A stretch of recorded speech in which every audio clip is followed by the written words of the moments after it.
Hello folks, Antonio Denez here, and today I am recording this video in my city here, Curitiba. It's a beautiful sunny day. Have a look around.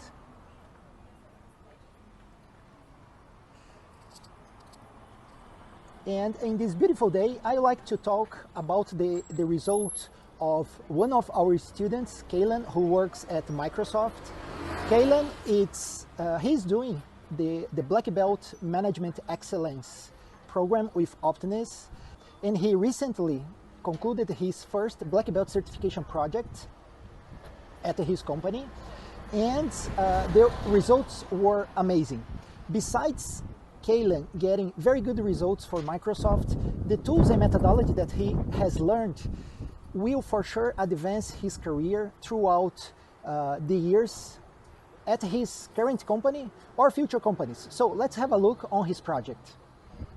So folks, let's have a look on Kalem's project. Like I said, he's a participant in our Lean Six Sigma Black Belt certification for MBAs. He's an MBA from Yale, and he currently works at Microsoft. Microsoft, as you know better than me, is a huge software company, one of the most innovative and valuable companies in the world, with 1.9 trillion US dollars in market cap, present in more than 100 countries, with 181,000 employees all over the world.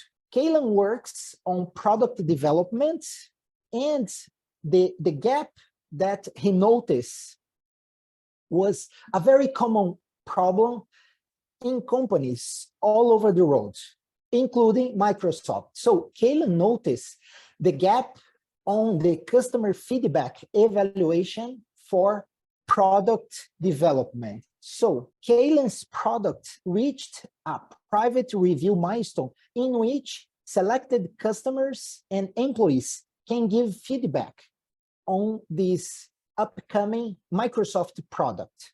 And Microsoft, as many other software companies, they usually classify feedbacks in two types: actionable feedbacks, that is fixing processing errors or bugs, and non-actionable feedbacks, that are suggestions, wishes, insights from customers. Kalem's noticed that Microsoft was neglecting, and the current process didn't take account the non-actionable feedbacks. So the problem was non-actionable feedback was not being accounted, they were being postponed instead of being deeply listened to. This is a huge problem because the most valuable feedbacks, the feedbacks that bring differentiation and deep insights, they come from open-ended qualitative feedbacks. More specifically, Kalem put as a specific object or goal for his project the creation of a process for tracking non-actionable feedback, the creation of a system of accountability for future owners to address non-actionable feedbacks, and the creation of work items out of the non-actionable feedback for engineers to implement. Kalem started his project with this tool that is a great tool of leadership called the GRPI, Goals, Roles, Procedures, and Interrelationship. It's a great tool of leadership and team management that I have already explained in deep detail in another video. Check in our YouTube channel if you want to know more about this great leadership tool. After that, Kalem has done a quantification of the number of actionable feedbacks and non-actionable feedbacks. And guess what? About half of Microsoft feedbacks, they were qualitative, open-ended feedbacks that Microsoft was throwing away. Not only that, Microsoft, besides throwing away half of its customers' feedback, it was throwing away the most valuable feedbacks that come from qualitative suggestions. So besides this quantification, Kalem has done the process mapping. And here he got the current picture of Microsoft process. And he noticed here that when the feedback is classified as a non-addressable or non-actionable feedback, it just sits. And Microsoft, to close a feedback ticket, the feedback needs to be sitting or to be waiting for 14 days. So based on that, Kalem has designed a new process to fix two issues at the same time. It's taking two birds with just one stone. This is Kalem's future process.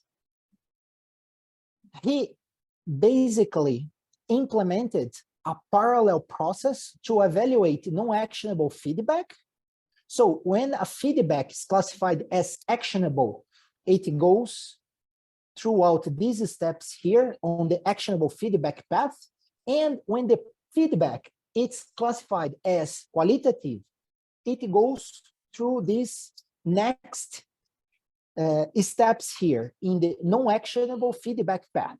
So Kalem solved two problems at the same time. Now, Microsoft has in place a process to evaluate qualitative feedbacks that is really, really valuable. And not only that, Kalem was able to reduce the total cycle time from 21 days to only an amazing improvement in process efficiency. And not only that, look at the other strategic results.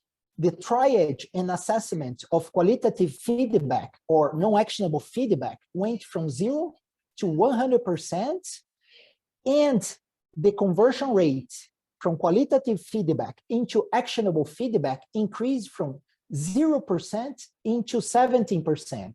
In other words, throughout the deep evaluation of qualitative feedbacks, Microsoft was able to increase the product incorporation of the voice of the customer by 17%. Folks, an amazing result, not only for Microsoft, but also for Kalem. For sure, Kalem has learned a lot, and this thought process and this methodology will advance his career, not only in Microsoft, but in future companies. Well done, Kalem.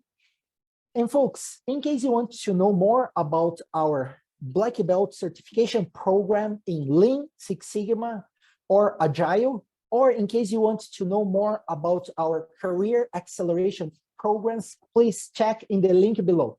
Thank you very much.